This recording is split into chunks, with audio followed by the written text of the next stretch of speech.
అదే RTV app వార్తల్ని క్షణాల్లో చదివే అవకాశం ఉంటుంది. ఒక న్యూస్ పేపర్, ఒక టెలివిజన్ ఛానల్ మీ చేతుల్లో ఎప్పుడూ ఉంటాయి. ఆంధ్రప్రదేశ్ రాష్ట్రంలో దగాపడ్డ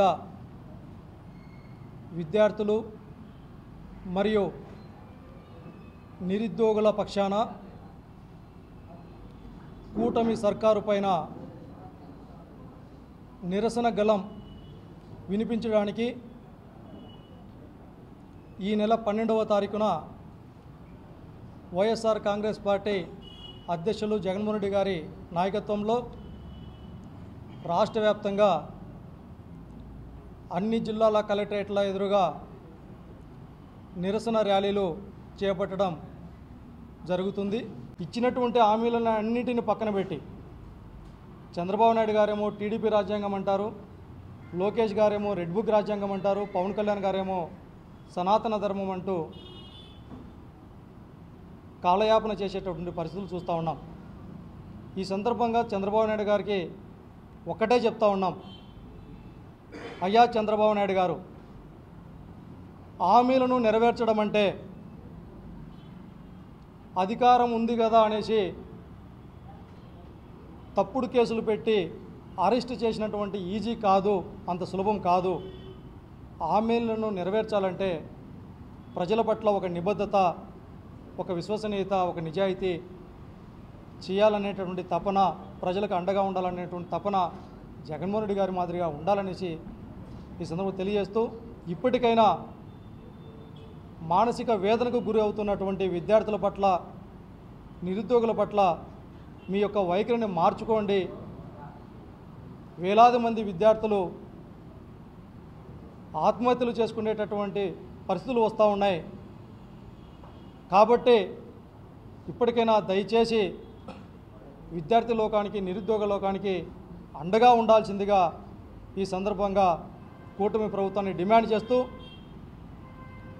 జరగబోయేటటువంటి కార్యక్రమాన్ని విజయవంతం చేసేందుకు ఇక్కడికి విచ్చేసినటువంటి నా సోదరులకు అందరికీ, ప్రతి ఒక్కరికి పేరు పేరున ధన్యవాదాలు తెలియజేస్తా ఉన్నా.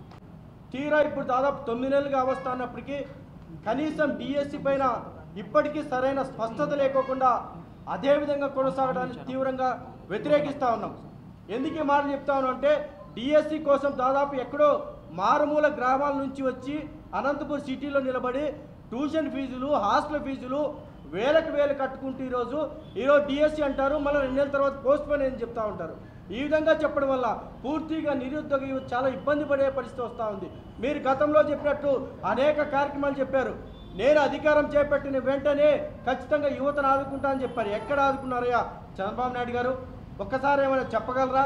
అదేవిధంగా దాదాపు 3,900 కోట్ల రూపాయలని ఫీజు రియంబర్స్మెంట్ ఇప్పటికీ పూర్తిగా మీరు ఇంప్లిమెంట్ చేయకుండా కనీసం మీరు బడ్జెట్లో కూడా పెట్టకపోతే ఆ కాలేజీలో కొన్ని వేల మంది విద్యార్థుల సర్టిఫికెట్లు అక్కడ ఉండడం వల్ల కనీసం వాళ్ళు చదువుకునే వాళ్ళైతే మరి నెక్స్ట్ లెవెల్కి వెళ్ళాలి, లేదంటే కంప్లీట్ అయిన వాళ్ళు ఉద్యోగం చేయాలి. ఉద్యోగం చేయకుండా, చదువుకోకుండా పూర్తిగా డ్రాప్అవుట్స్ పెరిగి, అదేవిధంగా ఏదైతే ఉద్యోగం చేసే క్రమంలో ముందుగానే రాయలసీమ ప్రాంతం అంటే పూర్తిగా వెడిగిమైన ప్రాంతం. ఈ యొక్క ప్రాంతంలో పక్కన చెప్పుకోవడానికి మాత్రం కియా ఉంది తప్ప కనీసం ఎక్కడ ఉద్యోగాలు లేని పరిస్థితి ఉంది.